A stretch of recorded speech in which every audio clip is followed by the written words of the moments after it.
And welcome to a brand new life, to a brand new day, reporting to you live from Death Valley, California. My name, in fact, is Michael. I look forward to once again serve you those conscious coma-inducing vibrations. Joining me tonight is Robert Murch. Robert is the world's foremost collector, historian, and expert on Ouija and talking boards, and serves as the chairman of the board for Talking Board Historical Society, which he founded. Thank you, ladies and gentlemen, for allowing me into your hearts and into your minds. Here we are again on a night like this, live and direct right now on YouTube and heard around the world. Hello to you out there. You can find the podcast rendition of this program by searching Michael Decon on all of your favorite podcast media platforms.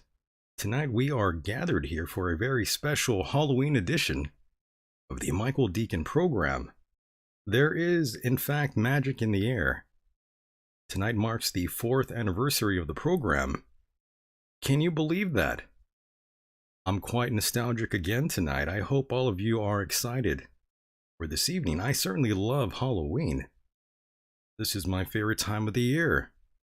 Do you like Halloween, or do you think it stinks out there?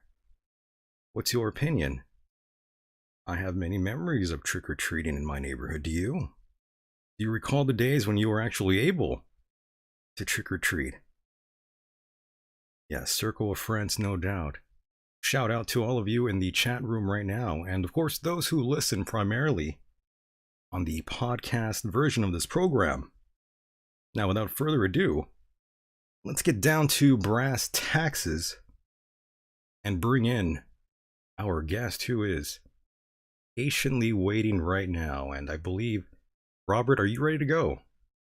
I'm here. Very nice. Robert, how are you, by the way? I'm doing great. Thank you so much for having me, and especially tonight. Happy Halloween, everyone. Oh, yes, I'm sure everyone is excited. And of course, I want to thank you so much for spending your evening with us. And are you excited that it's actually Halloween, or are you kind of over it already, Robert? I love it. Obviously, October is like the crazy busy time in our lives, and it all kind of climaxes with Halloween. So I'm excited. I love this time of year. Me too, and I'm glad you're here. This is the fourth anniversary of this program. It's the special extravaganza.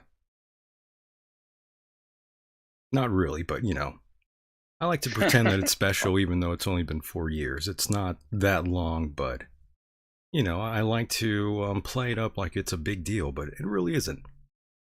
It is a big deal. 4 years is a long time to be doing anything. Well, I guess so. But I've been having a great time, and time flies by, and that's what I noticed. Yes. Feels like it was just yesterday.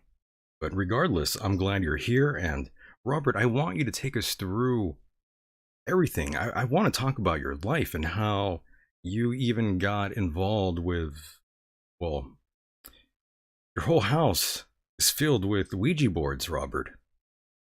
I think we need to talk here. I think we need to have a discussion here. What's going on with you, Robert? Take us from the beginning here. Let's start there.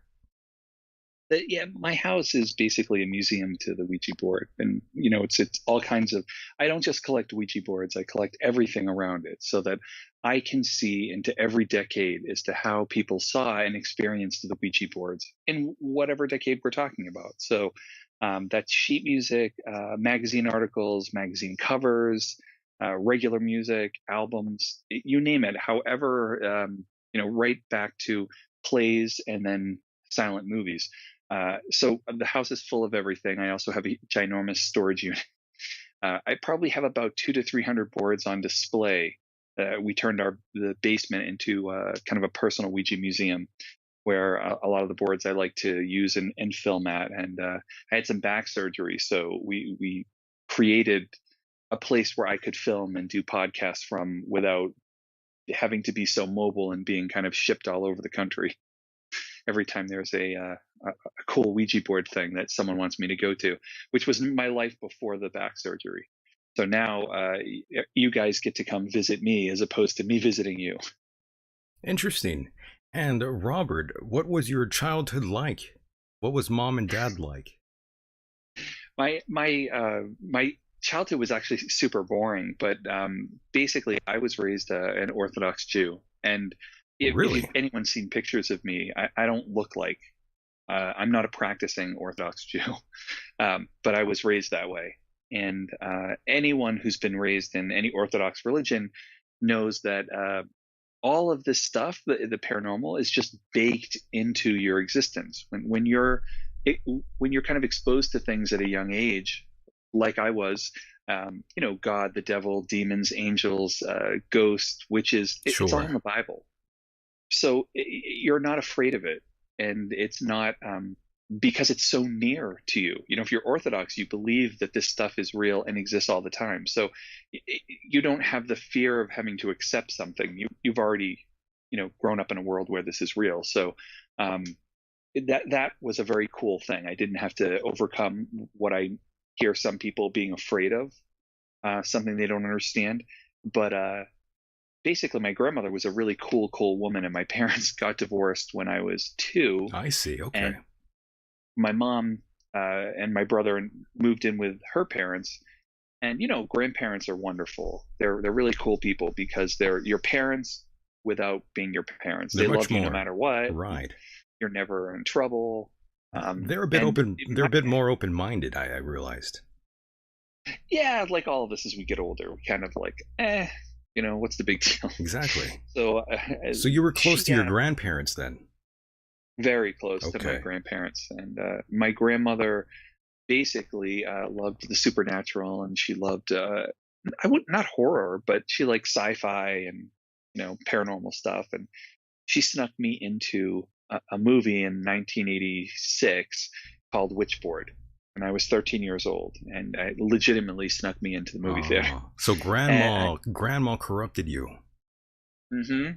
100%. And I, what basically happened at 13 was I was amazed that a piece of cardboard and plastic had so much power over people, that there was such a visceral reaction that it stuck with me. That wow, this movie, you know, basically the main character is the board. It was so amazing to me. And then kind of forward a little bit to I went to school at the University of New Hampshire, and again, New England thing. And I was in a quad. I had three roommates, and they decided they wanted to rush for fraternity. And I knew that if I did that, obviously I would not graduate college. So that was a bad move, would have been a bad move for me. But it was cool to have friends that were in a fraternity. You could go to the parties and still come back and study. So part of their rushing for a fraternity was they had to do a treasure hunt. And on the treasure hunt was find an old Ouija board. And anyone who grows up in New England, this is what you do on the weekends, right? You go antiquing, flea marketing, yard sailing. And I knew I had seen them, so I picked a bunch up. And when it was all over and they got into their fraternity, all these people gave me back these Ouija boards, and there was 10 of them, and they were all different.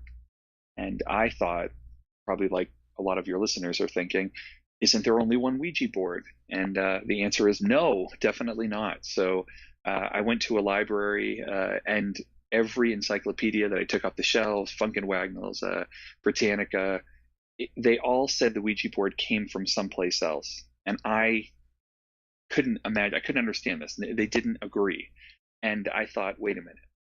Everyone knows what the Ouija board is. If you put this in front of a 5-year-old, they know to put their hands on it and ask a question. Everyone's got a story, whether it's theirs or a friend's or a family member's, but we don't know where it comes from. How could that be?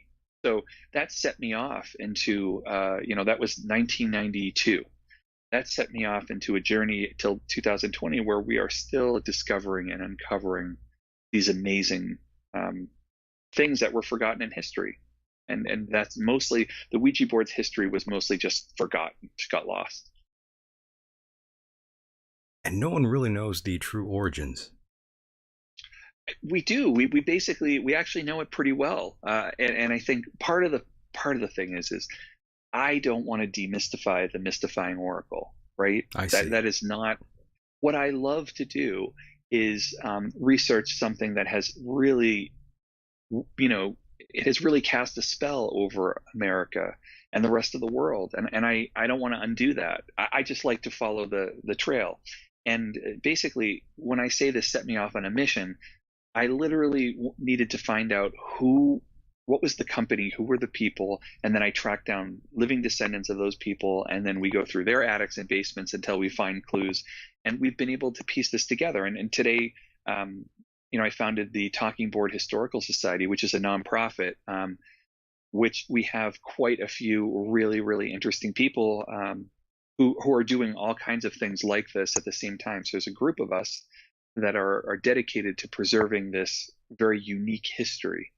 And part of that was years ago, I think it was 2012 or 2013, when I was researching in the Baltimore Sun. They had a bunch of newspapers which are still not cataloged or scanned in.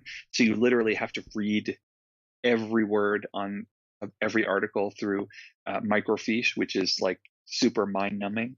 And in 1919, where there's a lot of action on the Ouija board, I actually found a series of letters to the editor where the originators 30 years later tell their story as to what happened one night in 1890, where the board that would become Ouija would get its name. Understood. And not to change course completely here, but I just wanted to quickly get your opinion on, let's say, like the tarot deck. So, I had an interesting kind of 6 hour interview years ago 6 about Lorraine hours. Warren. Yeah, it was a great. Lorraine Warren was an old friend of mine, and she knew me from my high school years when I was interested in the Ouija board, and then in college when I really started collecting. And she basically, was always involved in telling me that these kind of things were not great to be around. And a couple years ago, I wanted to talk to her about it. And interesting, in the 6 hours interview that we did about her take on the Ouija board, we Wow. actually really agreed on something, which I think people didn't think we would. And that was there's no difference between, a magic 8 ball or a Ouija board or a K2 meter or an EVP recorder or a spirit box or. And where we draw the line, where we found that we were in the same place, is that they're all acts of conjuring, right? Anytime you go to something and you ask for something, and you don't know what you're asking, you don't know who you're asking or what you're talking to, you're conjuring. You are calling something to you. And if there's danger in spirit communication, that's where the danger happens. It's in that act of conjuring and what you bring to it and what you're trying to contact and the questions you ask. And the Ouija board is slightly unique when it comes to that. There is a difference to the Ouija board, but it's a difference we create. Understood. And I'm still just amazed that you were talking to her for 6 hours. It's a We had long many time. conversations through high school when Ed was still alive too. Most of it was them yelling at me, telling me that I was putting my mortal soul in In danger. danger. Which Ah, okay. all these years later, I have yet to. But that's because of how I go about it, and I do understand. Ouija boards or talking boards, the general class that these are called, they were born out of the spirit communication movement. I mean, they were born out of the spiritualist movement. They just were. They were meant to talk to the dead. The Ouija board is slightly different because Ouija is a trademark and has been in continuous use since 1890. So the Ouija board has always been marketed as a game, and they let the user decide how you want to use it. Like, do you want to say, "Oh, Ouija, does Bobby like me?" Or do you want to say, "Grandma, are you there?" They don't tell you what to do. And it was just a brilliant move because the Ouija board is basically spiritualism meeting capitalism, right? The makers of the Ouija board saw, if people are going to buy our talking board, then it has to be better and cooler and have a greater story. And part of those Yeah, stories are how the Ouija board gets its name and exactly. how it gets proven at the patent office. And they use all of these things. But Charles Kennard realizes real shortly that, you know, if I market this towards spiritualists, that's very small. That's a small population, right? But if you marketed it towards everyone, then you could put one in every parlor in America. And that's what their goal was. That was what they were trying to do. Is that your dog? That was it was a dog. A We dog. have some friends over, so I'm so sorry. We have Oh, friends over, and that's okay. I was just going to they're ask what's his name or her name. it Thelma and Louise. One of them was Ah, barking. I love that. And That's by the way, awesome. going back to Ed and Lorraine really quickly here, did you like the movie The Conjuring? Yeah, I mean, I'm also a friend of Andrea Perrin, so I've been very versed in growing up in New England, obviously very versed in this particular story. So, I like that, and I know because I work in the movies, and I uh, get to consult on You movies were a that use Ouija consultant. boards or TV Okay. shows. Right. So, Nice. so I consult on a lot of these movies, and it's nice to see that they took an interest and getting as much information as they could from the people involved. So it was cool. I know that Warner Brothers worked hard in that first movie to do that. Ah, so you're proud of the movie. It did a great job portraying the story, I guess you can say. Yeah, I Sort mean, of. look, these stories and ghosts. It's all Jeff Belanger.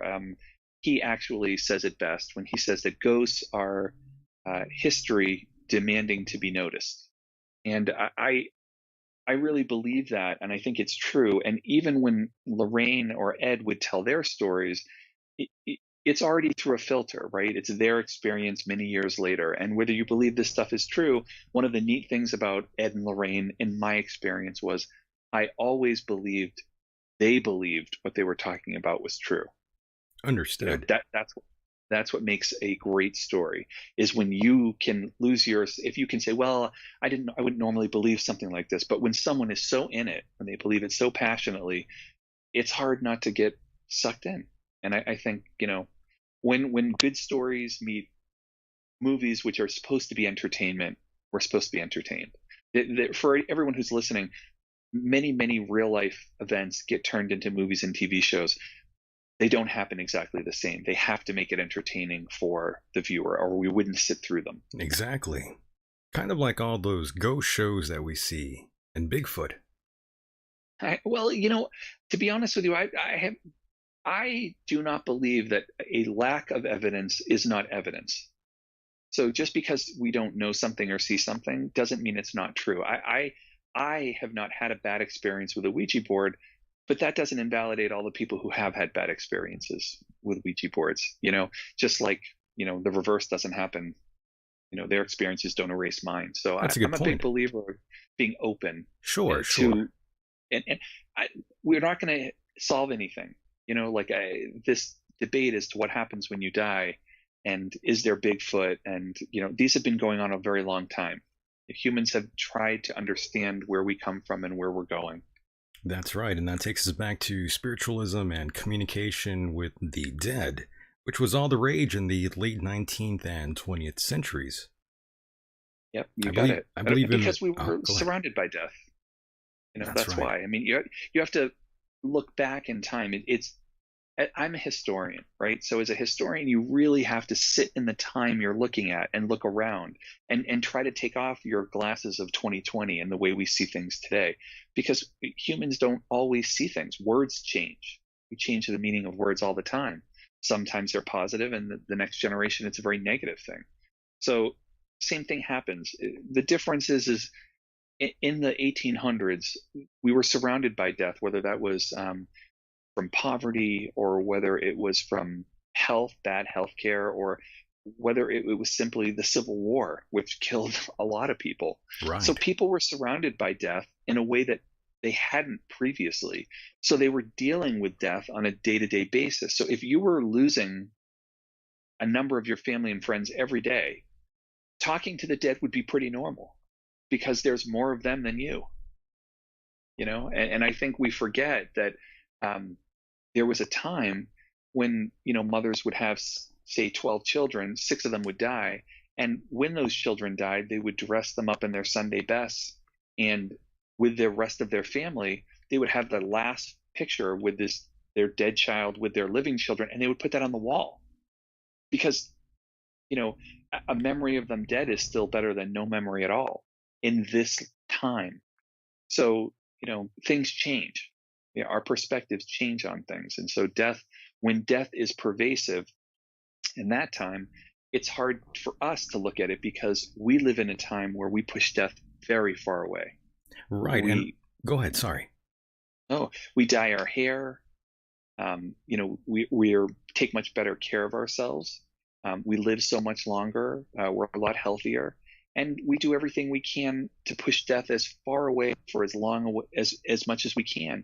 They didn't have that luxury back in the day. And here's just a simple example that I think really sums up this change. In the Civil War is when they started inventing being able to embalm people. Up until then, if someone died in your house, they were laid out in your parlor, and you helped change the ice. And they might be buried in a family graveyard as opposed to a city graveyard. And if they did, you would help. This death was in your house. There was no way around it. In the Civil War, when they started doing embalming, after the Civil War, and all these people needed to be preserved so they could get home, well, funeral parlors started popping up, and death would leave the house, and you would now go someplace else to celebrate someone's life or show your respects, or however you viewed it. but death left the house, and the funeral parlor took the parlor with it. And today, if the parlor is the room you did everything in, today, what's the room in your house or apartment where you do everything in? That would be the living room. The living room. Right. So the funeral took the parlor away, and we changed the name to the living room because death left the house. That's how far away we are. So when you're looking at, so for your listeners who are out there who are hearing this, imagine a time where death was so pervasive that every aspect of your life revolved around death. And then Right. think of where we are today, where we push everything, where we push death as far away as we can. By the way, I hope you tell my listeners about the safety coffins back in the day. Well, there's all kinds of crazy things. It's not crazy. It's just it's amazing to us today that people worry. But there was a big worry, obviously, that and science wasn't that great, that people would be buried and wouldn't be dead. And they would put these strings, and they have them. You see them sometimes online, but very rarely do they come up because people like to collect them. But they would have funeral or like graveyard bells, and literally the string would go into the ground, into the coffin, and you could ring the bell and pull the string so that someone could dig you up if That's pretty by awesome, any by the chance. way. Yeah, I mean, and again, the reason being death was a bigger deal than it is today, in the sense that we were active participants in death. Today, we sit much more back as an audience, and death like happens to us, as opposed to everything happening around death. And so our perspectives change. And when you get further away from something, it gets scarier. And so spirit communication, the Ouija board, all of these things seem scary and mystical because one, we still haven't solved the secret as to what happens when you die. We have people who have very strong beliefs as to what happens, but we do not have fact as to what happens. And you know, there's the Ouija board allows you to experience and try to quote play with something that is the scariest thing you can imagine, that's death. And today, Robert, I'm curious, you are not at all religious at all, correct? No, I'm still religious. You're I'm still just not religious. Orthodox. Okay. Okay. So I'm Jewish, and I guess once a Jew, always a Jew. But I'm active in the sense of my faith, but I'm also a very spiritual. I think today most people would not classify themselves as religious because I don't think people go. Their lives do not revolve around their church or their temple as much as it used to. But I think most people, consider themselves spiritual, and I would consider myself in tune with the spiritual side of myself. Understood. And I hate to revert back to this, but mom and dad, as time progressed, were they able to see what you've done with your house?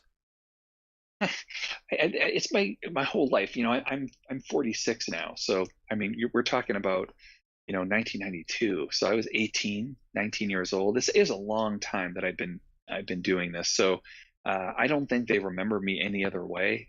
And I make a joke, and I always say my mom is so proud. It's fun. I'm having a blast. Of This course, is right. following a hobby that's taken me all over the world.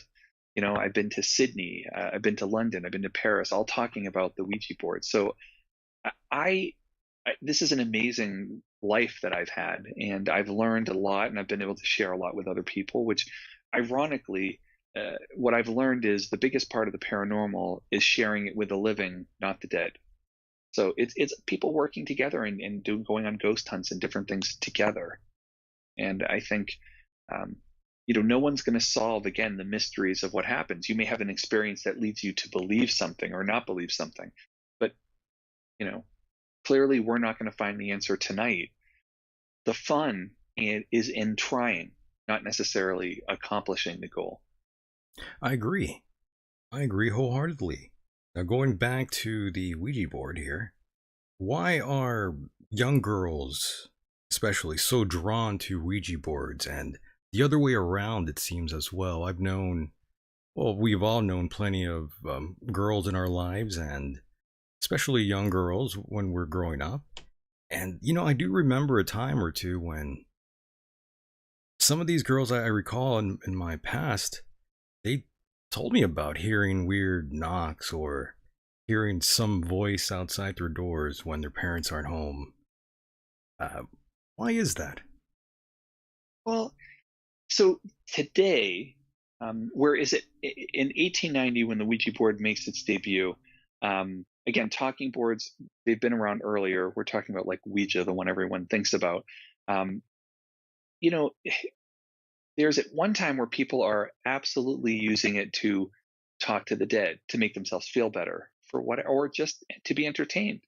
Well, today, the Ouija board is often young people's first on purpose paranormal experience. Maybe in the past they've heard something that got them interested or seen something, but this is the first time they've tried to reach out and say, is anyone there? And so it's become kind of a rite of passage for sleepovers, for younger kids, to play the Ouija board and to scare each other. And like I say, the reason I say people's first on purpose experience is because our firsts really burn into our brain. And whether the experience was good or bad, it doesn't matter. You remember it because it was your first. And the Ouija board is literally something that you'll either hear some people say, "Oh my gosh, I remember playing it when I was little. I loved it. It was so much fun." Or, "Oh, we were never allowed to play those things and I would never have one in my house." It all Right. depends on how you were raised. And again, little girls, they have an experience where something happens and they start screaming, and they put the Ouija board away. Well, they're gonna, for the rest of their lives, be like, don't want to have anything to do with that. But what happens with the Ouija board that is scary and where you can get into trouble, it almost happens after you're done playing the Ouija board. What happens when you're playing it is that you may get messages you don't like to hear. But if you've lived any, or you've been on public transportation, I hear things I never asked to hear, and they are way worse than what I hear through the Ouija board. So if I put things into perspective, it's what happens when you're done playing. Like, and as you said, that it's what starts to scare people. It starts to weave a web and a story around what just happened. Right. And here's another strange tidbit about myself. I used to play acoustic guitar with a good friend of mine in the cemetery for about three to Oh, 4 years. Yeah. And nothing out of the ordinary ever happened to me. I always felt it was nice. I would play guitar around gravestones that I'm sure no one's been there for over 100 years. Probably this is a very old graveyard, by the way, out here in El Centro, California, where I live. And wow. yeah, I've spent plenty of time, and nothing bad has ever happened. Do you think perhaps by me going there and playing guitar, do you think I probably made a few spirits happy? Perhaps if they're Yeah, hanging around. the If they're hanging around, that right. is. Yeah, and so that's the whole thing, right? So the question isn't, can you talk to ghosts through the Ouija board? It's, can you talk to ghosts? Can you talk to someone who's died? And again, I always think it's funny.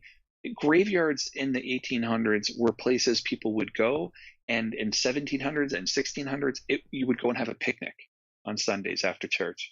You would commune with your ancestors, just being around them and telling stories about them, remembering them. That was seen as a happy thing. So they weren't always seen as dark, scary places the way we see them today. Right. I think today you'd be more afraid if you saw a family having a picnic on someone's grave. You'd probably call the police. But it was seen as a much happier place. I get worried if I see someone coughing now. Yeah, yeah. Well, that's Right. that's another thing, right? Yeah. But that's how people, again, how things change. And so today, I always think it's funny because, again, we don't really know much about what happens when you die, and Right. yet Right. here we are deciding that a graveyard would be a scary place. Most people never visit the graveyard they're going to be buried in when they die. So why, if you could hang around, would you possibly hang around someplace you don't really have any attachment to, other than that's where your body happens to go? So I always find that, because, and people will say, well, because your body's there. Well, you've decided this belief is real for you, but is it? That's the power of belief and the power of your brain. I mean, I often wonder, people have these ghost stories, and I never doubt any of them. I believe every experience that someone is being, is trying to be honest with me about. I will sit and listen to. Right. And but isn't it possible? Isn't it like that? If you move on, you die. What's left, the ghost, is your memory of that person. What's left of them with you, and that. Why isn't it just as cool that a ghost is you projecting your memory of them? You want them to be there. The mind You makes it want them. real. Exactly. Right. But what if you really do create a ghost? Like, what if your brain can do that? So I don't, how is that any more amazing than someone crossing the veil and coming back from the dead to talk to you? I mean, Good point. I don't know. So that's why I keep Open I'm a mind. skeptic, Yeah. but I'm very open-minded I because, hear you. there's something to everyone having a very similar experience. What is Understood. that? Who knows? That's the adventure. Right. And of course, I hate to bring up his name, but I'm sure you might be familiar with this gentleman, Whitley Strieber. Yes. You're quite familiar with Whitley, right? Yes. Do you think perhaps what he has, well, you're quite familiar with him, I'm sure. Do you think perhaps what he went through caused so much trauma for him that now he sort of sees his wife, anywhere and everywhere in his home? It's so hard. Scientific experiments are wonderful when humans are not involved. There are so many variables to a human being that it is so hard to tell. The Ouija board works. Why? Because you want it to. If you don't, in other words, if you are if you don't believe in God, you never experience a miracle, right? If you don't believe in ghosts, you're never going to have a paranormal experience. You're always going to have a reason to explain it away. So the fact that we will things into existence, we do this. We do think about things, and then subconsciously you're working towards them, and they happen, and you say, "Oh my gosh, how did this happen?" Well, you consciously and subconsciously were both working towards the goal.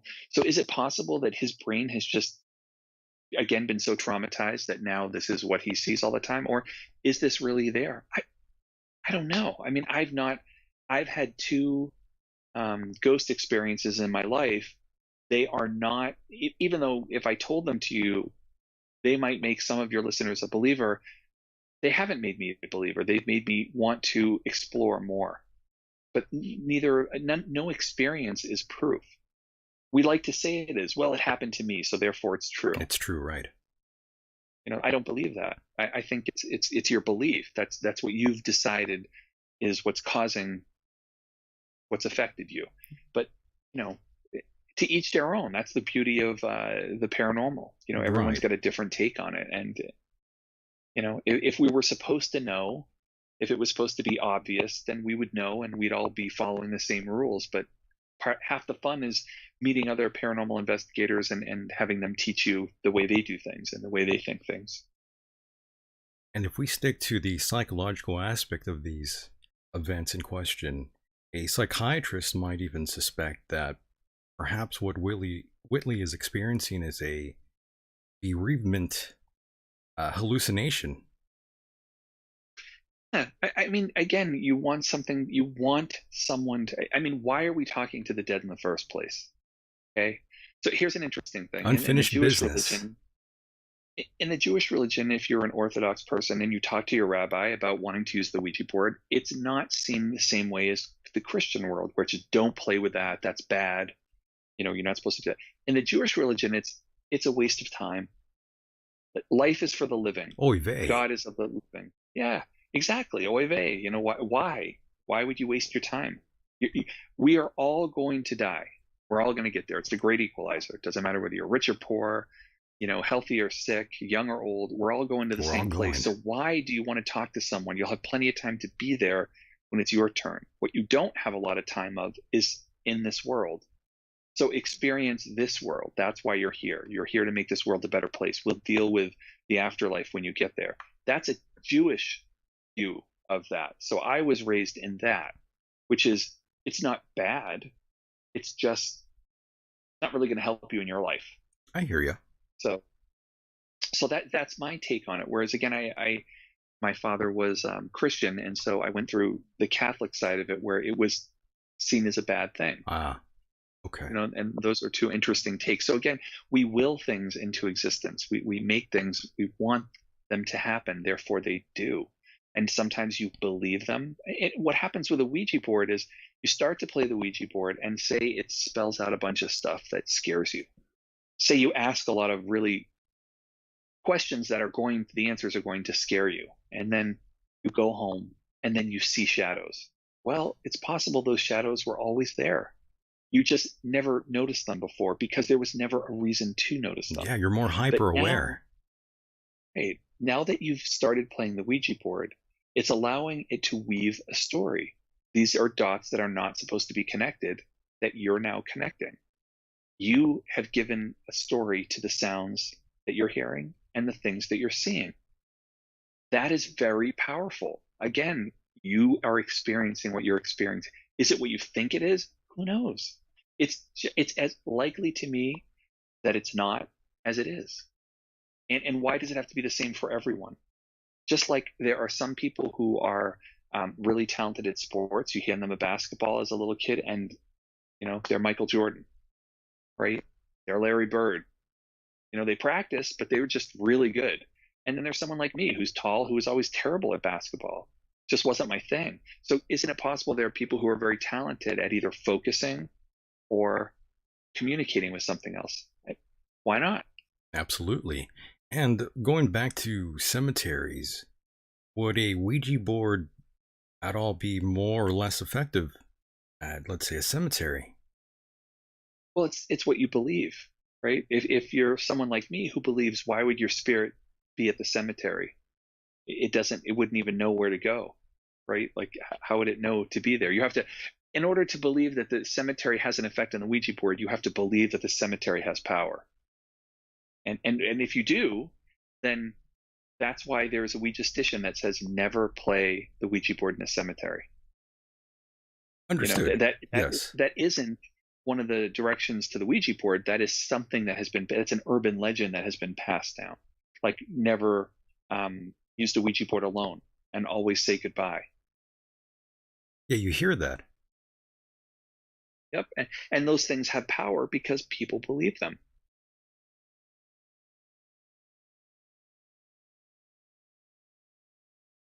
That's right. There's a bit of a lag there. I'm sorry. That's okay. I heard a little bit of a distortion here. I hope the listeners didn't hear that, but anyways, I'm also curious how prevalent, let's say, telekinetic activity is in connection with, let's say, the Ouija board. That would lead me to believe if someone said that they felt like that things were starting to move around, again, that makes me think more you. So people thinking about the Ouija board might want to think about this. The Ouija board is a telephone. So it's like we're on the phone right now, we're having this interview. Imagine we get into a big disagreement, turns into a fight, gets really nasty. You hang up the phone. You're not going to take your $1,000 iPhone and throw it out the window and say, I'll never have another one of these in my car again. But that's what happens with the Ouija board. People blame the Ouija board for the bad thing. So you've given it power. This is where things get dangerous and scary. When you believe the Ouija board, a piece of cardboard and plastic, has power, that means it has power over you. Right. And you can't look at it that way. That's where you get into trouble. When you start believing the things that you're getting messages from something you don't understand, you don't know where it's coming from, and you do what it says. That's like going on to public transportation. Some stranger tells you to walk in front of traffic. Why would you do that? It's the same thing with a Ouija board. You just have to really keep your wits about you. And if the Ouija board is saying something you don't like, there's a hang up button right at the bottom. It says goodbye. You just slide it over and you're done. So you just have to remember you're in control. And the more you realize you're in control, the less likely you are to have a bad experience. It's funny you mentioned the phone. I believe Thomas Edison also had a curiosity about the afterlife. Oh yeah, absolutely. He invented a machine The that he spirit believed phone. right would talk to the other side, because people parallel everything with the spirit world. If you could talk to someone 1,000 miles away, why couldn't you talk to someone who was dead?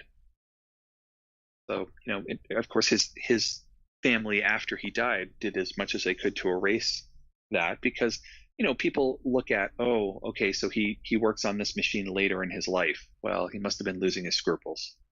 No, what happens is he's getting closer and closer to that end. People want to know what's going to happen to you, right? I mean, why do you use a Ouija board? What if the person you cared about was killed suddenly? You never got to say goodbye, never got to tell them how you felt. What if the person was killed after you had a really bad argument and you said some awful things and you never got to apologize and tell them you didn't mean it? And then what's going to happen to your loved ones, and more importantly, what's going to happen to you? And if the Ouija board does anything, it answers questions that nothing else can. Are those answers true? If they work for you and they don't hurt anybody else, then great.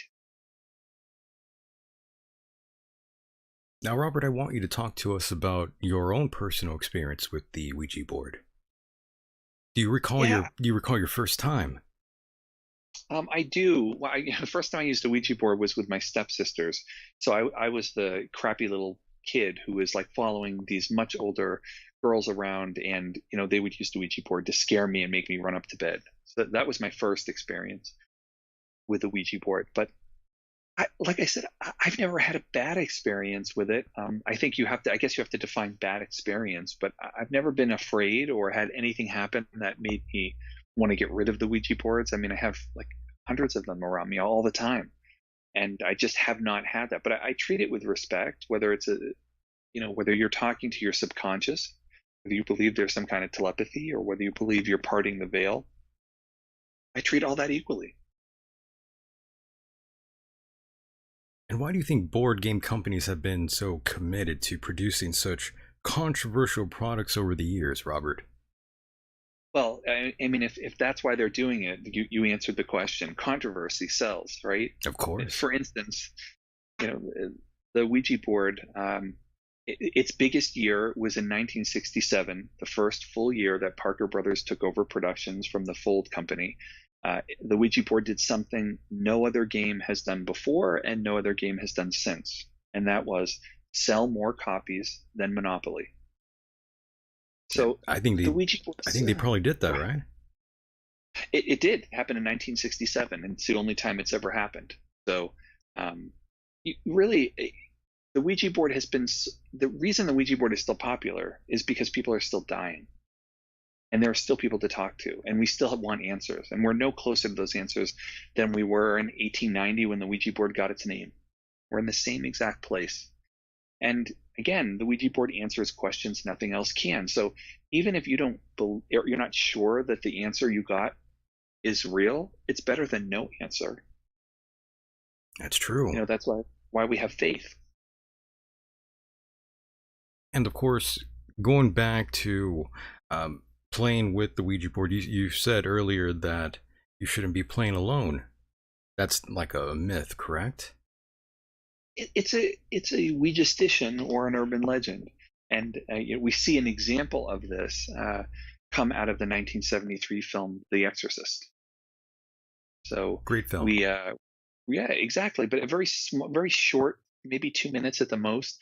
There's a scene where Reagan, the little girl, is downstairs in her basement, and the mother comes down to check on her, and she sees the Ouija board, and Reagan tells her mother, I'm playing this, and I ask the questions, and Captain Howdy makes the answers, and they try to play, and when the mother tries to put her hand on the planchette seems to move real quickly, and then they try to ask questions, and it doesn't want to answer, and they ask, is my mom pretty? And nothing happens, and they say, oh, he must be tired. And well, she used the board alone. That's what we know. And then in the movie, and then she becomes possessed by a demon. So the inference is playing alone leaves you susceptible to be possessed. And I'm not saying that's the only place where it comes from, but that certainly popularized that idea. Yes, I was wondering where that came from. Because, you do hear that every now and then. You shouldn't play alone. Yeah. I mean, the truth is that where it really comes from is from the original makers, where they realized it was a date game, that playing the Ouija board broke Victorian rules. So men and women were not supposed to be in the same room together. um, in a dimly lit, with their knees touching and a Ooh, board on top of it and their fingers touching. Look, that's why they would say, two people preferred, two people, a lady and a man preferred. how Why? sexy, Well, right? exactly. Yeah, that's how it works. And have you ever contacted the dead, by the way? I don't know. You don't know. That's a good answer. I've talked, I've had a lot of conversations on the Ouija board. Have I ever been sure that I'm talking to the dead? Nope. Yeah, you never know. Am I sure that I'm not? Nope. I don't know. Miss P in the chat room says, hello, hello. Ask him about this. While using the board, you can ask a question or make a comment in your mind, and the board will answer correctly. Yes, telepathy. He just said it. Yeah. I think it definitely can happen. I think they've had it, someone will say something like, ask a question that only someone in the room knows, but maybe not even the person who's using the board, right? Just someone who happens to be sitting around, and then ask the board a question. That person thinks about it, board gets the answer right. Was someone reading someone's mind? Was it telepathy? Was a spirit telling someone the answer? Was it just a guess? Someone who believes in spiritualism is going to say it was a ghost. A psychic's going to say it's telepathy. And a scientist is going to say it was a lucky guess and it was ideomotor response. It was the fact that they wanted it to work, therefore they pushed it. Definitely. Definitely. And another strange thing that lots of folks always say, well, I don't think everyone always says that, but I've noticed that a lot of people that get into this, it almost seems like they are the ones that bring this to themselves. It almost seems like they have something already attached to them. Those that I know that got really deep into Ouija boards and, let's say, a spirit box, any of these things, I've known plenty of people, and they all say their house is haunted or this, that, or and the other. But I'm starting to think, do you think perhaps something is attached to them in some strange way? Well, I think we have to remember that, again, it's two people or having a conversation, right? You and something else. Again, you and your subconscious, you and some telepathy, you and something else. If those things are happening, it's hard to just break out exactly what it is and why it couldn't be one or the other. I just find that to be a tough. It's putting it in a tough place, right? Like if you want it to happen, how do you pull out again? It's like making an experiment with human beings that have so many variables that it's impossible to cover all of them. Right. It is impossible to cover them all. And you yourself, Robert, um, I don't mean to make you talk about your personal life here or anything, but I know that you are also married. Um, how has that been um, in terms of, let's say, the current situation right now with COVID-19? No fighting Yeah, going on with your significant other in terms of, let's say, with all these negative things happening, how the Ouija board is seen as being negative and demonic and satanic. Has there been any sort of fighting with your significant other during this pandemic, I should ask? no, I'm really. I I had really bad back surgery. I had an 11-hour back surgery in the beginning of February before COVID came, and before it really hit everywhere. And I was in the hospital, and I got an infection, and it went into sepsis, and I almost died. And so I had a real big medical issue Wait a going minute, you on. had sepsis at one time. Yeah, it was a very a really bad infection from the original operation, and then had to go back in and get cleaned out, and then was in antibiotics and had a PICC line at home. So when you almost die and you are very very sick for quite some time. I am about halfway through. I am 9 months through an 18-month recovery. You don't fight about silly things. Stress becomes very different. The things that everyone else fights about, we don't think about it when we're doing it, when we're fighting about it, and maybe being like, um, bitchy or like just on someone's case because Right. you're in a bad mood, so you make someone else in a bad mood or whatever it is. When it's about health and you don't know how things are going to turn out, all that stuff goes away. You don't think about those things. So no, we haven't fought about anything in a very long time. My Good. husband and I also, we were one of the first same-sex couples married in the country, and that was in 2004. We were already together 10 years before that, so we've been together a very long time. And if there has been a fight, we've already had it years ago. Yeah, the reason why I bring that up is we're seeing all sorts of articles online about uh, couples going at each other during the whole quarantine and being, locked in shelter in place. You see lots of domestic violence calls. Yeah, I can imagine. I mean, we're human beings are animals, whether we like it to admit it or not. It's true, and we need space. It's what happens when you put animals too close together. They start to snap at each other, and human beings are the same thing. Especially when they are human beings, we're creatures of habit. If we're used to having our own time and our own space, and suddenly you're smushed with someone 24/7, that is a really tough adjustment for anybody. Oh yeah, oh yeah. And I've been in plenty of relationships with women that I'm glad I'm not locked up with. I have to say, I dodged a bullet there. Yes, you did. Oh yeah, oh yeah. See, now I'm seeing comments here. Um, I'm not sure if I could say that, but well, actually, I could. This is from the Earth Observer, who says, "Shit, my partner and I build a chicken coop and a whole big ass garden." Well, Yeah. See, some people, I think what's happened is the world slowed down. And the awful part is it took a pandemic to get a lot of people to realize that what they're supposed to be happy with, they already have. It's already in their house, it's their family and the people they love. And for the people who are not in those good situations, it is awful. And for the people who losing people and who've lost people, it is horrendous. But the silver lining is that the people are finding out, oh wow, I really like my spouse. I love my spouse. I love my kids. I didn't even know what my kids were doing before. Now I'm responsible for their schooling, just like our parents were or grandparents were before that. We live, the world changed, and it got, in some ways, people thought it got harder, but that was just because it was changing what they were used to. It actually got easier. Everything's the same every day.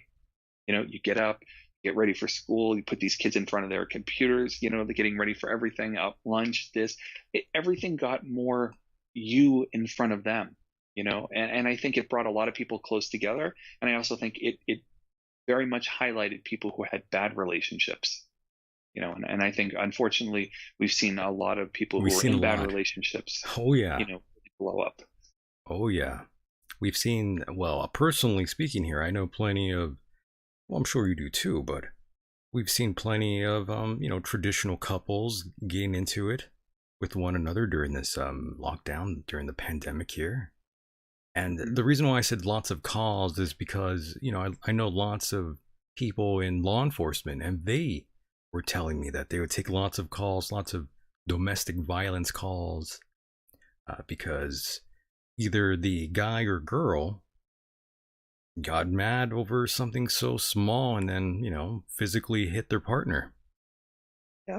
Yeah. You see a lot of Stress that. is, not knowing where your paycheck's going, where it's coming from, not knowing where your next meal's coming from. Uh, all that stress being shoved into a very small space with someone is, if you don't have a good relationship and you don't have a lot of communication tools, they can lead to some really bad outcomes. You know, That's right. And look at you. You're happy. No problems with your significant other at all. You guys he's are the good. greatest guy in the world. I am very lucky. He's a Right. much better person than me. He's 100% the better half. So he doesn't at all get annoyed with you over the Ouija board. If it happened, he was a no. That he got over that a long time ago. He's not like He, he he's when not he like, God first met damn it, me, I was Robert, already stop. into the. Well, I was already into the Ouija board when he met me. So he doesn't know me any other way. Ah, okay. I was just thinking he's probably like, God damn it, Robert, with the Ouija board again. He could tell you the same He stories I tell probably you. He's heard them so many times. he probably got over that a long time ago then. Yes. Very nice.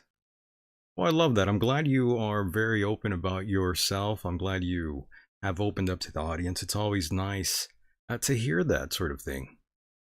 My life is an open book, and hopefully, if people heard the stories, they found them interesting. Oh yeah. Oh yeah. And another strange thing that I do hear from our younger listeners, I'm not sure if you can answer this or not, or even give some words of advice. Perhaps you can, because I'm not even sure how to answer it sometimes too. Once in a while, I'll have a younger listener or two, they'll send in an email. And on this show, I'm quite open. I'm an atheist, but I'm open-minded. I'm not very closed-minded at all. And a certain guy out there, very young guy, he's an atheist, and his parents are hardcore Christians. And he was asking me how would he be able to come out proverbially, come out of the closet with his parents there. Yeah, that's really tough. I It was all like, how the depends on the hell? kind of Yeah, it's like, how the relationship you hell would have. I be able to do that? Like, what He advice can just, I, what advice can you I know, personally give this guy? you know what? Most people think that in a conversation, it's you telling someone something else. You're expressing how you feel. But I found if you're having a real conversation, you really care about the other person, and you're going to tell them something you don't think they've ever heard before or they're going to feel comfortable with right away. You start to ask them how they feel about things. People are a lot more open-minded when you say, "Hey, I'm kind of struggling with some things, and I'm just interested to hear what do you think about this." And when people tell you how they feel, they're less defensive. But when you tell someone how you feel, and what they're saying is goes against what you think, you're not listening anymore. You've got your back up. You're ready to argue. You just don't hear them anymore. So I found that advice to younger viewers, if they're talking about anything in their life, whether it's who they've fallen in love with, or who they're having sex with, or what they're doing, or if they're going to experiment with things, whatever it is, you should of course be talking to adults if you're younger, because trust me, we do know, we have more experience about some things. Other things we're clueless about, but we do know some things. But when you talk to people and you ask them how they feel about things, and then tell them, well, that's interesting because this is how I feel. You've listened to them, you've heard them, you know where they're coming from, and that helps you talk to them as well. Oh, yes. I agree. It's good to be open and honest about your issues, especially if you have an issue that will affect someone else. It'd probably be best to tell them about that and be completely honest. Huh, I think so. Even though sometimes honesty can really hurt someone, the truth does hurt. The truth always hurts, but the consequences to a lie are much worse than someone hearing the truth and being upset. People will get over the truth. It's hard to get over being lied to, because then not only do you not like what you've been told, you've been betrayed. And ironically, in the chat room now, by the way, Robert, or Bob, I'm sure you like being called, right? Most people call me Murch, Or actually. Murch. Oh, okay. Well, we're going to go with Murch then. Well, Maya in the chat says, atheist, hell no, Decon, damn it. See, I made someone mad already. Again, if my advice to this person is, if they feel strongly about their faith and they feel it is a very strong belief, then you have to have tolerance for other people seeing things differently. The fact that someone thinks differently is not an attack on your belief. Most people who disagree think that when someone disagrees, they are attacking them. Simply a difference of opinion. And once you realize that you should not have that much, people don't fight over facts, right? No war has ever been fought over a fact. People fight over beliefs. I'm right, you're wrong. I'm going to tell you what to do. I can tell any person who's listening, the best thing you can ever do is listen when someone else is telling you how they feel about something. You will learn something. whether it's you learn it about yourself or the other person. But you don't have all the answers. We don't know what the truth is. You can live your life according to your beliefs, but that also means that someone has the right to live their lives according to their beliefs as well, as long as they're not hurting anybody. Absolutely. I'm with you on that one. And another strange thing that has been going on, thousands of witches were plotting to cast some sort of binding spell on Donald Trump. What's your opinion on that, on folks that cast spells on people? It's just casting spells are just like prayer. I mean, you're concentrating on a thought and you're trying to manifest your thoughts into reality, just like a prayer. Do I think there's power in that? Yeah, I think there's. I mean, you've got people who they're terminal cancer. They decide not to do anything. They go in, they pray, they whatever, and suddenly they're completely healed miraculously. Did their bodies heal themselves? That's as miraculous to me as a divine intervention. But it's the same thing. Do I think you should spend time thinking negative thoughts? No. Negativity is something that as you get older, you realize you have less and less time for. Right, and that can also ruin your immune system as well if you are always negative. It just ruins everything. No one wants to be around you. That's like true. I can just cut to the chase. Like miserable people, if you'll find yourself alone. That's right, and misery loves company. And by the way, we do have a call. Are you open for callers here? Of course. Nice. All right, well, let's take this call. Caller, you are live on the air. How are you? I'm doing just fine. How are you gentlemen doing? I'm enjoying the program. How's it going? I had to lower you a little bit there. You came in kind of hot, but here we go. Now you sound fine. I'm doing great. I'm enjoying the 4th anniversary here. I wanted to just throw out. Go in there. This is a special time. I'm also I have some Jewish ancestry and blood, and I'm looking here at Deuteronomy, chapter 18, verses 9 through 12. And if you guys don't mind, I'd like to just preach with you here just for about 25 seconds, just so we can keep it kind of balanced. Is that okay with you guys? Sure. Yeah. Go ahead. All right. Well, let me begin. When thou art come into the land which the Lord thy God giveth thee, thou shalt not learn to do after the abominations of those nations. There shall not be found among you any one that marketh his son or his daughter to pass through the fire, or the use of divination, or an observer of times, or an enchanter, or a witch, or a charmer, or a consulter, with familiar spirits, or a wizard, or a necromancer. For all that do these things are an abomination unto the Lord. Thank you guys very much. My name is David Rubini Magic. Peace. Love that. And there he goes. Yeah, that was awesome. But yeah, and let me just remind that person who just left that homosexuality was seen as an abomination, as was shellfish. And when I was getting married, there were tons of people who decided that I, because of who I was and who I was in love with, shouldn't have the same right to get married. Yet none of those people were outside of legal seafoods or bonefish saying that we shouldn't be eating shellfish, which equally, by the way, God does not decide the differences in abominations. So if you can't pick what you want. In other words, if you get into that boat where you say, okay, well, it says this, I'd love for your listener to hear how he ended up completely living the Bible and how his life is a year from now. Because I doubt that most people who do it actually take the whole thing. And if you did take even just the Old Testament altogether, the irony would be hilarious, because you have chapters that say one thing in one and then say the complete opposite in another. In the Old Testament, you could stone a woman to death. You can sell your daughter into slavery. Those are things that are not okay today. You can enslave the Jew. Yeah, I mean, it's ridiculous. So I think that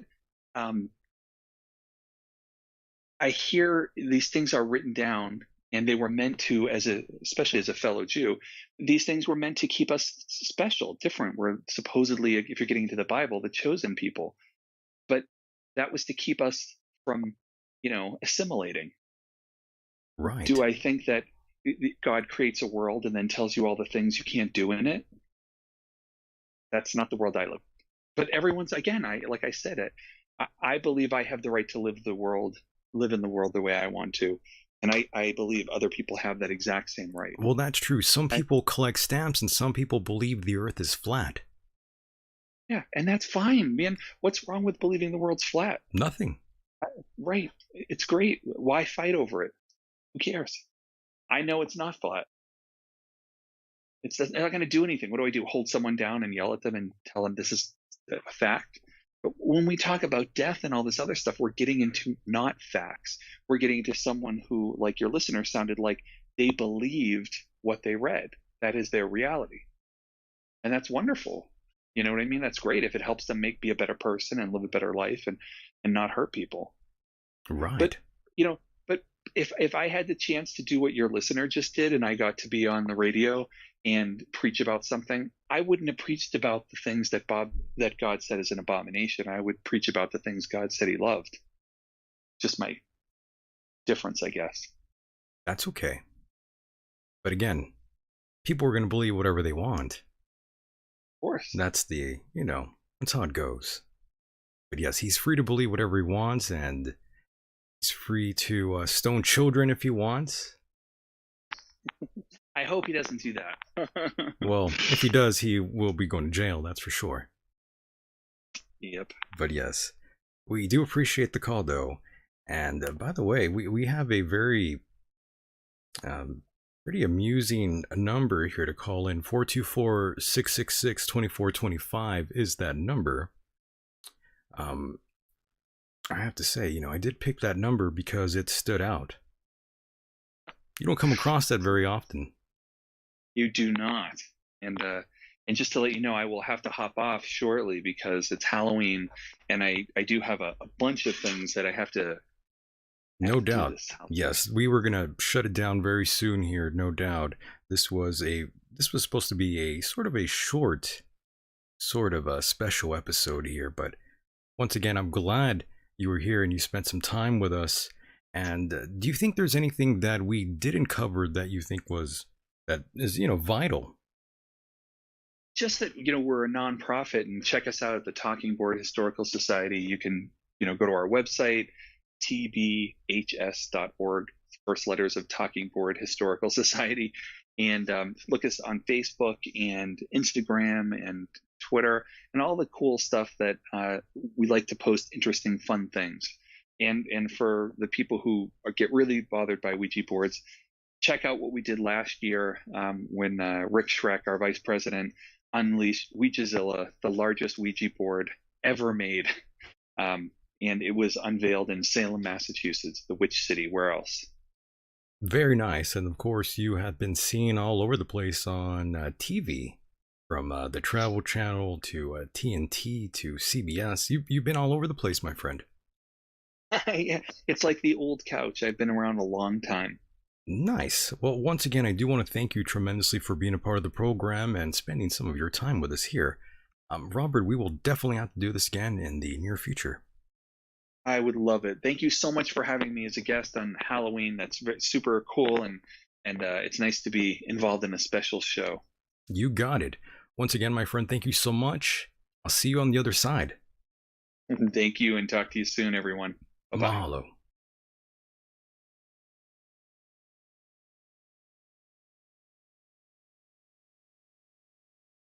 And there he goes, boys and girls. That was Robert Murch. Yes. Let us pray indeed. I think we all should pray a bit here to get rid of all the evilness that came from the Ouija board just now. We need to cleanse ourselves here. I think we need some Paula White here. I think that's kind of what we need to save us. We need some Jesus Christ after that for sure. Oh yes, thank you J.D. Kilborn for the 333. You appreciate that, yes. And thank you David Rubini for that phone call. I appreciate it. You can call back if you'd like, but I would say call back in a moment here. I mean, we still got to play some Paula White. I mean, I want to give the people what they want. And that, of course, my friend, is some Jesus Christ. Wherever I go, God rules.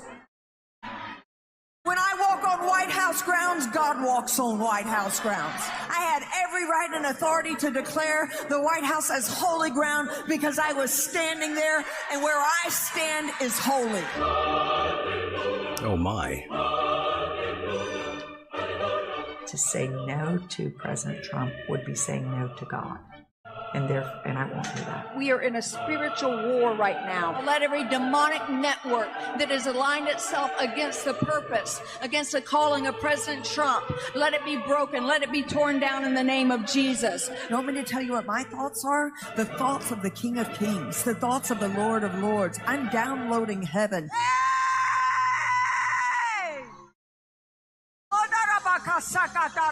Love that. Here we go.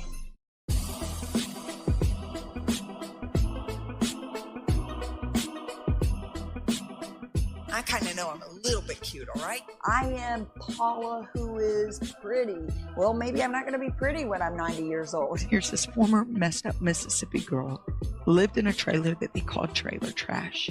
Daddy committed suicide, got pregnant out of wedlock, been married, been divorced, not just once, twice. People go, well, how'd you become the spiritual advisor of the president? We'll get to that later. It's all in there. Michael Jackson, Kid Rock, the president, it's all in there, all right? Thank you, Paula. What a great job you do. The evangelicals.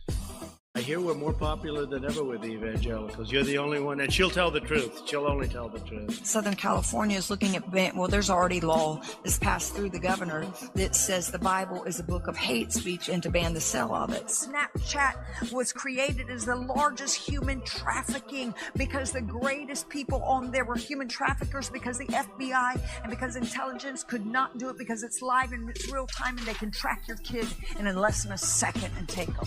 There's a Department of Treasury in heaven that God is watching over everything you do, and you are storing up eternal treasure that will go so far beyond, I think, that we can even begin to imagine. Do you need to send in $3,500?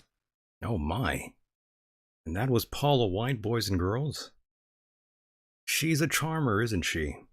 Yes, that was the spiritual advisor for one Donald J. Trump.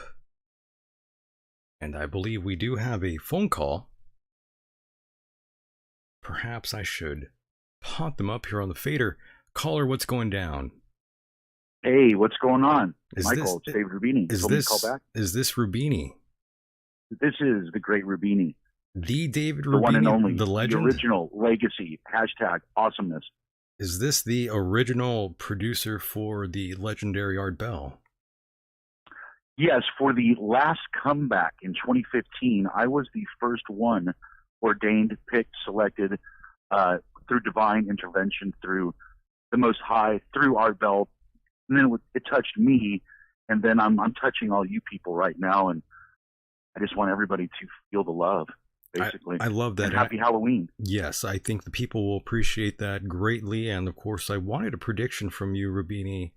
I am very psychic. Yes, sir. I don't take that as it's a responsibility is what it really is. Go ahead, sir. Yes, well, the United States is reporting a record with nearly 100,000 new coronavirus cases.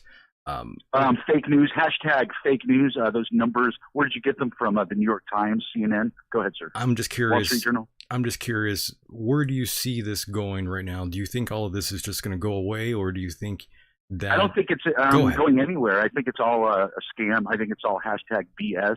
I think some people got the flu. People die all the time.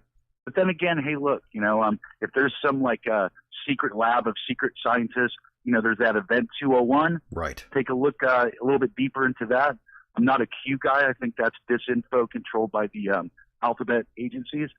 But what do I know? I'm just a genius, psychic, awesome dude. But anyways, you're asking my opinion. What else do I think? I think look into Event 201, if you're not familiar with that right now, and bookmark it and check that out. And then also check out the real background of what's his face, the genius depopulation man. Who am I thinking of? Apple. You're talking about Bill Gates now. Bill Gates, yeah. So look at Bill Gates' parents and his grandparents. And then look at George Bush's family, where do they all come from? I don't know. There seems to be something there. He doesn't seem like the real genius. It's just kind of like this nepotism where they just kind of plant these people in. Feel the same way about Elon Musk, and we can go all over the place. But Understood. in general, I think COVID is possibly. I'm willing to, I have like 3 different opinions. One, let's look at it kind of like your way, which I think we've talked about before. Maybe there's the, evil scientists, and they created this and they let it out. There is something to it, but it's not as bad. It's being used as even if that's the case, nature's way, it's, the earth to me is flat. That's a whole nother issue. But anyways, there's so much available space. I don't believe that these masks do anything. I think it's just totally ridiculous. I think it's being used as a political weapon to take away our civil liberties. And it's the new, like the new Patriot Act, basically. It's like tied in with Agenda 21. And who the hell knows how long, like, we're going to be wearing these masks, And, go outside, come back inside, go outside, come back. It's definitely, like, really awesome. It's pretty genius. It's the invisible boogeyman. I mean, how can you, like, there's no way to logically, to fight against it. And then everybody just throws out all these stats. And then if you say, somebody like me, like, oh, it's all bullshit, all the stats. I mean, it's like, you're just going to be laughed, out of any situation. But right. If you're a genius and you rule and you're, cool, then you would understand what I'm talking about. Amazing. Does that help out, Michael? Yes, sir. And of course, England. I know it's pretty generic, but I mean, I can go like super deep if you need me to. I'm just trying to like get broad strokes. I know Hold on, we're not done. Keep it clean. We're not done yet. Hold on.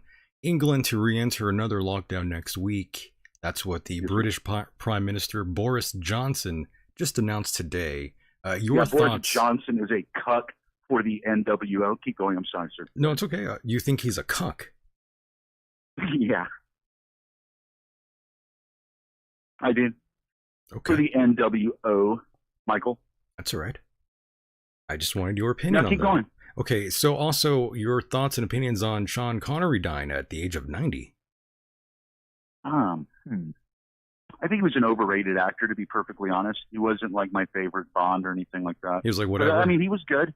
I just don't like have much like praise anymore for like Hollywood idols like I used to. It's like they really kind of suck. Hashtag gay. Nothing against gays. I mean, they do suck. I mean, everybody sucks a little bit. Are you trying to? Yeah, I'm just not like really big on them. Are you trying to? On actors. I don't worship actors. I could care less. I don't even turn on my TV anymore. I have the remote control on the floor with the batteries all over the place. Rubini, like are you taking shots, Rubini, at my guest here? Yeah, well, I wanted to, I appreciate that too, Michael. Seriously. I mean, that is a cool thing about your show. I've been a big fan for a long time, and this is the 4th year anniversary, so I'm honored to be a part of it. Yes, sir. And thanks for calling me earlier and telling me to be a part of it. You had to. You have a balanced show. Kind of like the hashtag legacy art. That's what I always, really respected about art. Same with John B. Wells and certain people. George Norrie, no. But do you think George? You have a very balanced show, right. So I wanted to come in okay. and just be a part of what you have established, which is balance. And so I fulfilled that role today pretty awesomely. And I think I slayed him with Jesus Christ. Hashtag Jesus rules. I think you might have scared him. Yeah, the Gospels were written 200 years after, and like all these pagan, it's all a repeat of regurgitate. But no, Jesus rules. There was a dude named Josephus. Okay, this Jewish atheist like you, Michael. I don't know if you are. That's just what I've heard. I think that you are a Jesus Christ believer.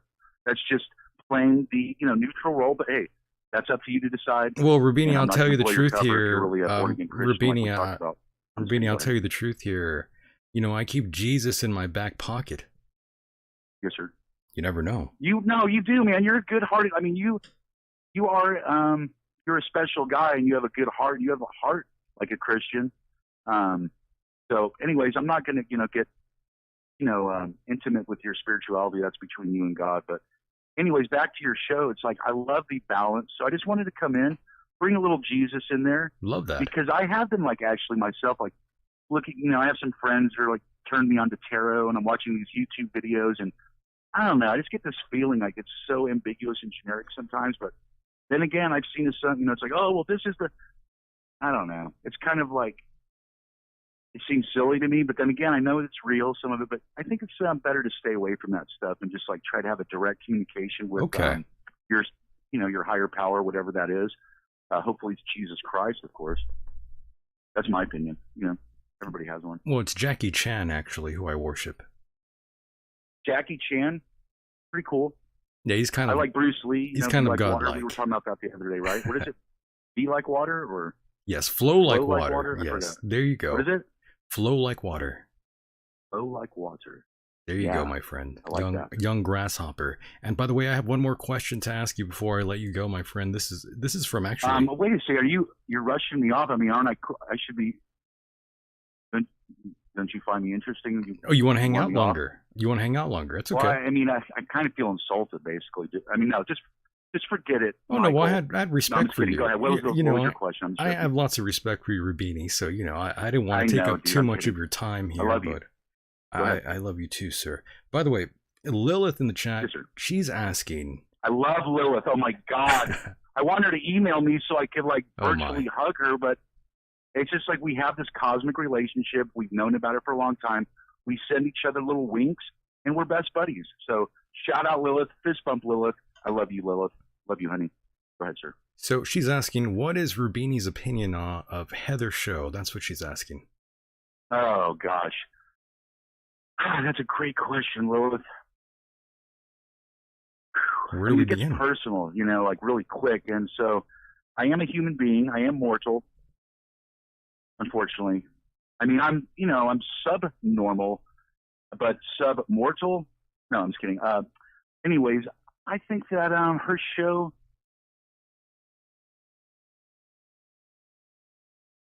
sucks shit. Well, that's an honest answer. Yeah, I think that her show sucks.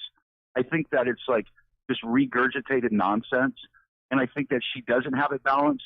And I think that she really should look at conspiracies more. And I think that Little Green Men, I think that, Chupacabras, Loch Ness Monster. I don't know. We've been there. We've done that. I don't know. Everybody's got a cell phone, or smartphone. Where are these videos or pictures that are real? Where is all this stuff? I just think it's talking about nonsense. It's little kids getting around the campfire now. I'm talking ghost stories. You're over it. In other words, that's my opinion. Yeah, you're done with it. I think it's going nowhere, her show. I think that she'll probably fade away and end up nowhere. And probably that's what she deserves, because she's really got a bad attitude. She trumpets this love and all this stuff, but I really am part of her family, and I tried to help her, generously from the heart. Dr. J gets it. I get it. Ross Mitchell gets it. Keith gets it. He's retired. I mean, it's she's really kind of out for herself, and that's really sad. Do we still got sad Heather? Do we still got Ross Mitchell on our team? Yes, we do. Hashtag the voice of God. Amazing. Thank you. Amazing. Yes. Love that. Wild card line. Love that. Call Decon now. Yeah, we're going to get it all going on, man. Oh, I'm loving that. And I think that we're going to even implement for you. You deserve it. We're taking you to the next level. See, that's what we could have done with Heather. But no, she's got to stay in TKON land. We don't want anything to do with it. It's going nowhere. Okay. Decon is going all the way to the top. Thank you. He's already there. He's all the way up at the top. Top talent. And Deacon's just he's a young guy. He's got a voice like John B. Wells, but better. He's got a stronger mind, greater personality. I love his humor. He's only going to get better, stronger, faster, wiser, more awesome. Rubini Magic's going to rub off. It already has been. And so you're going to see Decon get on some radio stations here coming up in 2021. So something to be excited about, some terrestrial radio stations. Love that. That's a fact. Love that. Well, once again, Rubini, it's been a blast to talk to you, but I do have to pull this Larry Silverstein style. So before I let you go, anything else you would like to add here before we cut you loose? No, I just appreciate everything that you're doing, man. I'm really, really excited that you're a part of my team and our team. So keep on doing a great show, and I'll talk to you again soon. You got it, my friend. After the show, probably. Peace yes, out, sir. Man. Stay safe. Good night. Happy Halloween, everybody. And there he goes. That was the one and only David Rubini. Can you believe that? That was pretty wild there. I'm glad he called in. I'm glad he decided to call in. And now I have one of my favorite clips from Sean Connery now. Oh, Sean Connery regrets this conversation. Okay. You did an interview in which you said, not the worst thing to slap a woman now and then. As I remember, you said you don't do it with a clenched fist. It's better to do it with an open hand. Yeah. Remember that? Yeah. Yeah. No, I didn't love that. I haven't changed my opinion. You haven't? No, not at all. You think it's good to slap a woman? No, I don't think it's good. You don't think it's bad? I don't think it's that bad. I think that it depends entirely on the circumstances and if it merits it. Yeah. What would merit it? Well, if you have tried everything else, and women are pretty good at this, they can't leave it alone. They don't want to have the last word, and you give them the last word, but they're not happy with the last word. They want to say it again and get into a really provocative situation. Then I think it's absolutely right. By the way, Sean Connery has been married to Micheline. And there it was, my favorite clip from the one and only Sean Connery. Good night, sweet prince. And as we take it home here, Larry Silverstein style, I have a few things to say. If you have enjoyed listening to the program, please sign up over at patreon.com/Michael Decon. Bonus content will find you there. I also forgot how many of you have written into me. That is touching. I'm flattered. I forgot how many of you are out there listening. I appreciate that, truly. The heart does beat for those folks out there. That's true. I want to thank all of you out there for hanging out with us tonight. It's been a fun show. I want to thank Robert Murch. I want to thank the great Rubini. I want to thank Lilith and all of you in the chat room. It's been fun. Remember, you too can get a hold of me during the program via Twitter at Michael Decon. And yes, Lilith right there in the chat. Patreon.com/Michael Decon. And of course, if you don't want to join Patreon, there is PayPal. That's paypal.me/Michael Decon. Any amount is good. This is a listener-supported program. Keep that in mind. Now, once again, I do want to thank all of you for hanging out, and I want to wish all of you a very happy Halloween. It's been a fun time, and I do feel nostalgic, remembering all the times I used to go out and trick or treat. How sad. None of that exists anymore. International listeners out there, thank you so much for your support. I really do appreciate all of you out there. Honestly, I do. Stay safe, everyone, no matter where you are on this island Earth. I'm Michael Decon, and with that said, the world is a mysterious place, and life itself is a mystery. Until next time, good night, everybody.